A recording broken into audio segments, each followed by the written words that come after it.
और शिवर, इसके आगे का मार्ग हम स्वयं पूर्ण करेंगे, क्योंकि कुंभकर्ण पुत्र देवामीर को यह ज्ञात हो चुका होगा कि श्री राम के पुत्र यहाँ आ चुके हैं। ऐसे में हम पर अनंत प्रहार होने लगेंगे और इसमें आपका जीवन भी संकट में आ सकता है। और गुरुवर, आपको कोई संकट में डालकर हमें विवश करे तो वो मुझे बिल्कुल स्वीकार नहीं। इसलिए हम आपसे आग्रह करते हैं कि आप जाकर शिव मंदिर में बैठकर तप कीजिए। तब तक हम इस कुंभकर्ण के पुत्र को समझा कर आते हैं। कल्याण हो।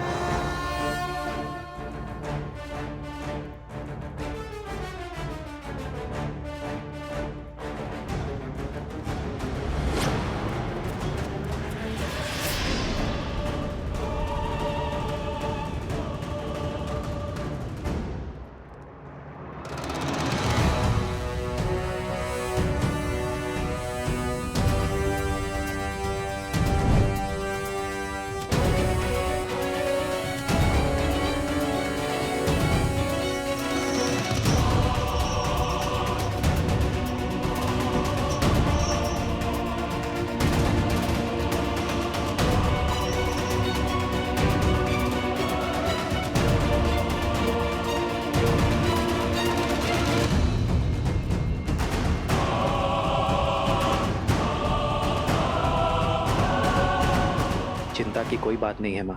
लवकुश सकुशल है और भरत पर भी कोई संकट नहीं है।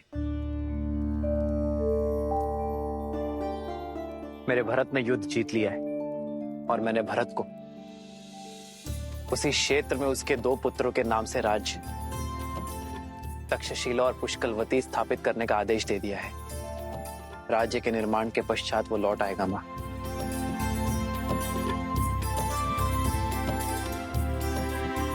अब जैसे मेरे चित्त को शांति मिल गई है माँ। ऐसा आभास होता है जैसे धर्म स्थापना के सभी कार्य संपूर्ण हो गए। हमारे रघुकुल के वंशज राज्य की बागडोर संभालने के लिए, इस वंशज को आगे ले जाने के लिए पूर्णतः सज्ज है। लगता है जैसे मेरे कंधों से बहुत बड़ा भार उतर गया है।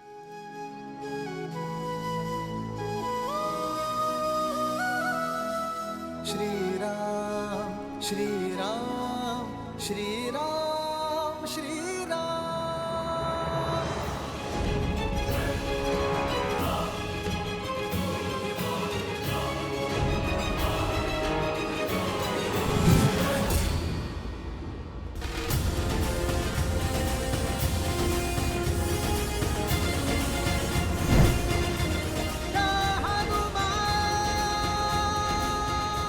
पहले मेरी माता के प्राण लिए, फिर लक्ष्मण भैया को छीना। अब ये नियति मुझसे मेरे प्रभु को पृथक करने का षड्यंत्र रच रही है। कुछ तो है जो मेरी सोच और समझ से बाहर है। अति शीघ्र प्रभु के पास पहुंचना होगा।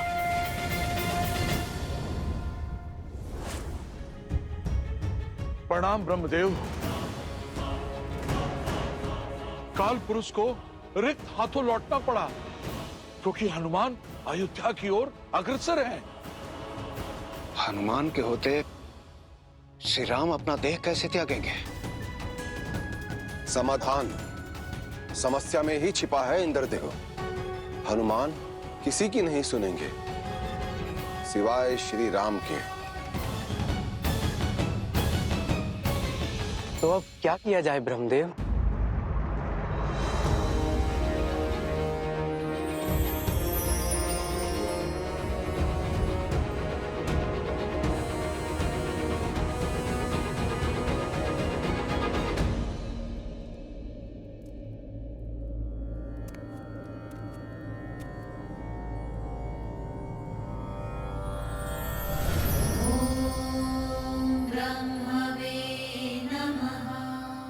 प्रभु,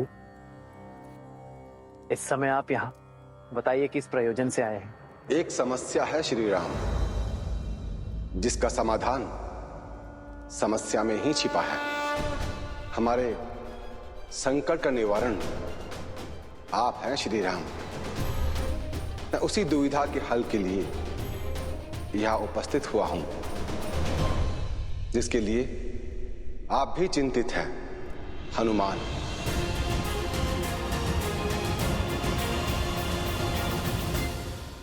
ये उन्हीं के आने का संकेत है जिनके प्राण आप में बसते हैं, किंतु आपके प्राण तो केवल धर्म में बसते हैं।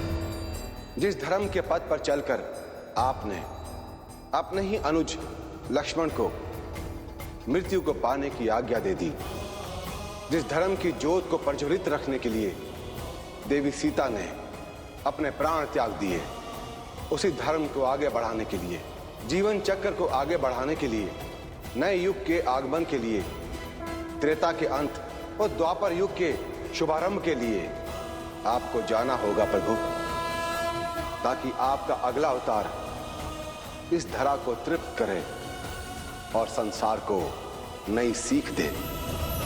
पर जब तक हनुमान यहां है तब तक ये असंभव है। आपको हनुमान को समझाना होगा।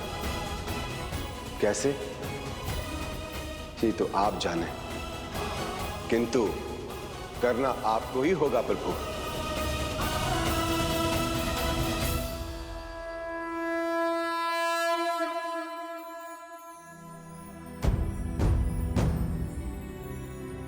हनुमान। प्रभु,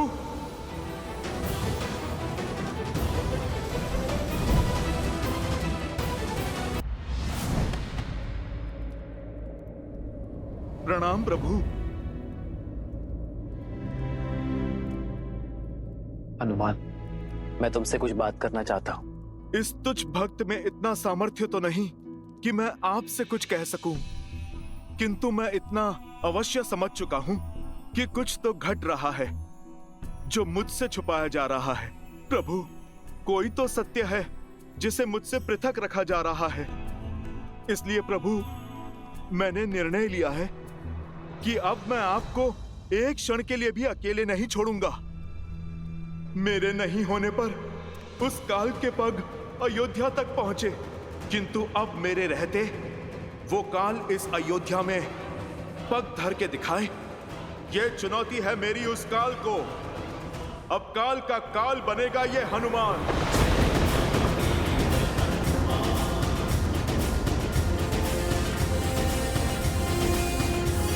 मुझे मेरे प्रभु से कोई भी पृथक नहीं कर पाएगा, कोई भी नहीं प्रभु।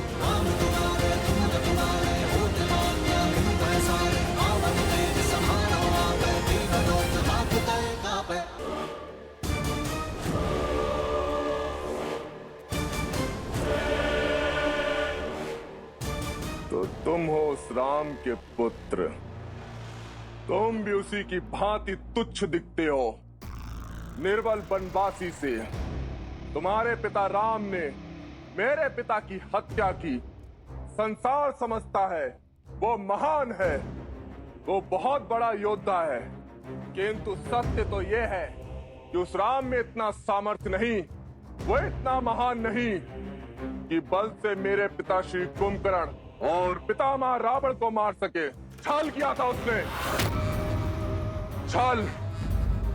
आज मैं उस राम को राक्षस कुल की शक्ति से अवगत कराऊंगा, किंतु उससे पूर्व तुम्हारे हाथ खोल तुम्हें लड़ने का अवसर दूंगा। क्या करूं, मैं उस राम जैसा छलिया जो नहीं हूं।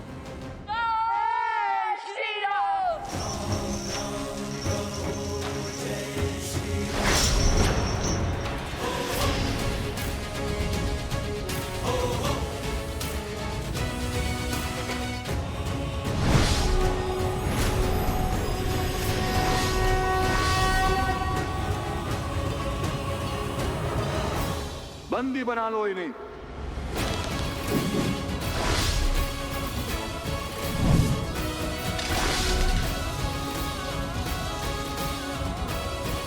जिनका नाम इतना अनादर से ले रहे हो, अब हम तुम्हें उनका परिचय देते हैं, उनके नाम लेने का ढंग सिखाते हैं। रघुकुल शिरोमणि, कौशल नरेश, अयोध्यापति, दशरथ नंदन श्री राम। अहंकार के इसी मद में, शक्ति के इसी मद में तुम्हारे पितामह भी मृत्यु को प्राप्त हुए थे। सुना है वो रावण भी हमारे पिताश्री के नाम के आगे श्री लगाने से कतराता था, क्योंकि श्री से राम संपूर्ण होते हैं, क्योंकि श्री में सीता है और सीता से राम, सिया राम की शक्ति है उसमें। अंत में वो रावण भी श्री राम कह के ही तो मरा था। श्री राम वो ध्वनि नहीं जिससे मन घबराए, ये वो जयघोष है जिससे हर पुरुष, हर स्त्री, हर नर, हर मन को एक करता है। और धर्म की ओर से श्री राम और माता सीता का आयन ही तो श्रीमद् रामायण है, और हम सिया राम के पुत्र हैं। चाहे तो एक ही बाण में तुम्हारी जीवन लीला समाप्त कर सकते हैं, किंतु नहीं, हमारे पिताश्री ने भी तुम्हारे पितामह को, तुम्हारे पिता को एक अंतिम अवसर अवश्य दिया था सुधरने का। तुमने इस धरा को अधर्म के अधीन किया, इसलिए हम श्री राम पुत्र लव कुश तुम्हें सुधरने का एक अंतिम अवसर देते हैं। इस धरा पर धर्म स्थापित करने का एक अंतिम अवसर देते हैं हम तुम्हें। हम तुम्हारे द्वार पर तुम्हारी प्रतीक्षा करेंगे। शुभ अवसर है, चूकना मत। सोचो कि तुम्हें अपने पिता या पितामह की भांति युद्ध कर कुल को सर्वनाश के मार्ग पर ले आना है, या अपने चाचा श्री विभीषण की भांति धर्म के पथ पर चलना है।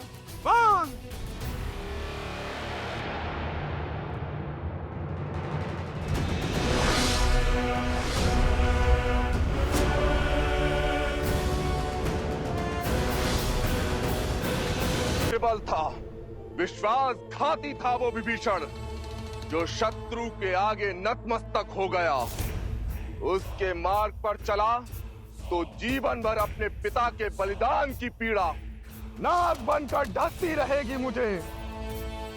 पिताश्री ने कहा था, विभीषण चाचा श्री ने राम का साथ देकर भूल की, पाप किया, धर्म से विमुख हो गया वो।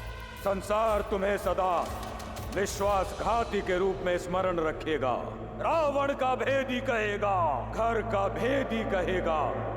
मैं भी अपने पिता का पुत्र हूँ, प्रतिशोध की ज्वाला में जल रहा हूँ। प्रतीक्षा करने की आवश्यकता नहीं है तुम्हें।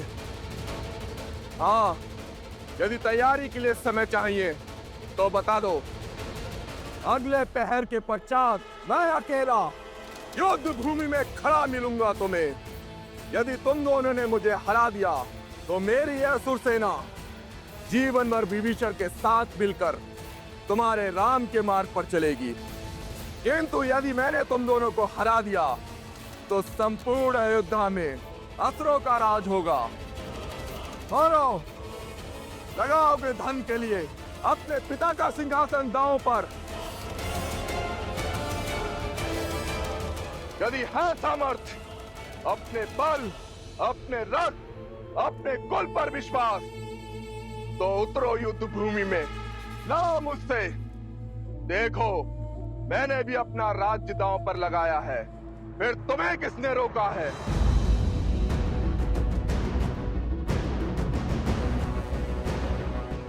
धर्म ना कभी हारता है और ना ही कभी किसी से भयभीत होता है।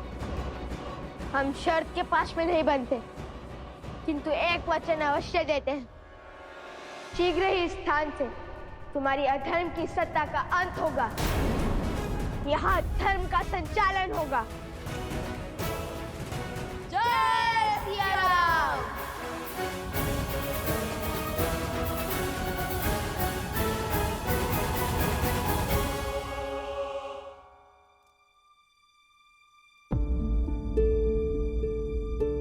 क्या हुआ प्रभु?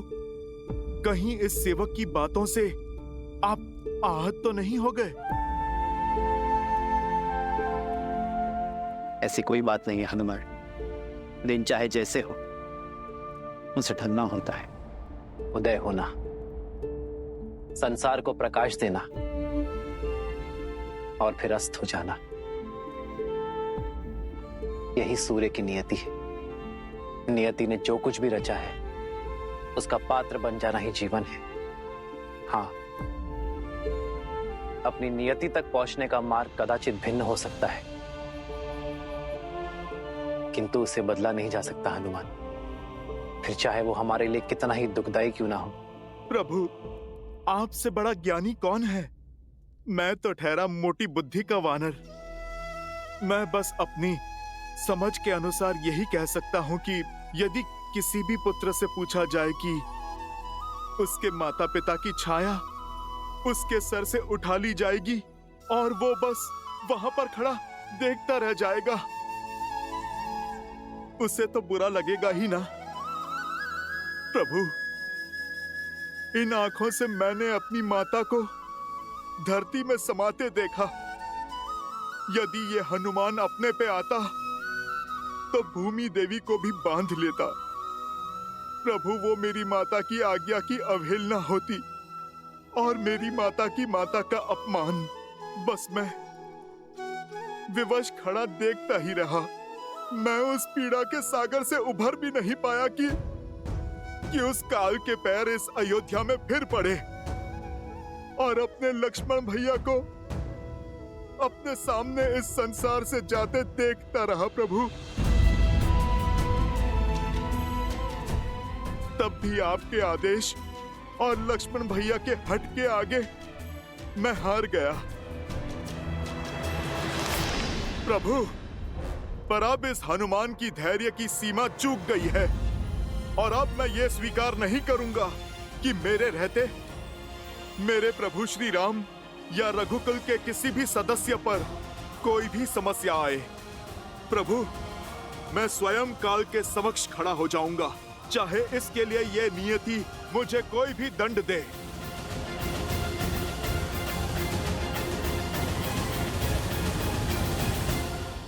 और प्रभु, आपको सौगंध है अपने इस दास की, इस बार आप मुझे नहीं रोकेंगे और ना ही किसी भी बंधन में डालेंगे। प्रभु, यदि मैंने आपकी भक्ति पूर्ण तन मन और आत्मा से की है तो मेरे प्रभु श्री राम मेरे इस कार्य के बीच में नहीं आएंगे।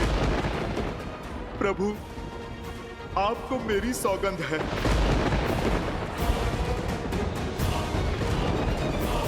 ब्रह्मदेव, ये क्या कर दिया हनुमान ने? एक और श्री राम हनुमान की सौगंध से बंधे हैं और दूसरी ओर हनुमान काल चक्र के मध्य में बाधा बनकर खड़े हैं। माता सरस्वती, अब आप ही कोई मार्ग सुझाइए। देवराज, भले ही मैं ज्ञान की देवी हूं, लेकिन भक्ति के आगे ज्ञान हार ही जाता है। हनुमान के सामने मैं स्वयं ही असहाय हूं। हनुमान त्रेता और द्वापर के मध्य में संकट बनकर खड़े हैं और हम देवताओं से उन्हें अभय प्राप्त होने के साथ साथ चिरंजीवी होने का आशीष भी प्राप्त है। अब कौन हरेगा हमारे इस संकट को? क्या हुआ यमदेव, आप बड़े विचलित हैं? विचलित तो सृष्टि का चक्र हो रहा है ब्रह्मदेव, और बाधा क्या है आप स्वयं जानते हैं ब्रह्मदेव। यदि काल अयोध्या के भीतर नहीं पहुंचा तो जिन लोगों का जीवन काल पूरा हो चुका है और वो लोग अपने समय से ऊपर जी रहे होंगे, सारा संतुलन ब्रह्मदेव भंग हो जाएगा। केवल श्री राम नहीं, और भी लोगों का जीवन चक्र हनुमान ने अपने हाथों से रोका हुआ है। यदि कोई मार्ग नहीं निकला ब्रह्मदेव, तो विवश होकर मुझे हनुमान पर बल प्रयोग करना होगा। महादेव वैसे भी ध्यान में लीन है, तो क्यों ना यमराज को एक अवसर दिया जाए, कदाचित वही कोई मार्ग निकाल ले।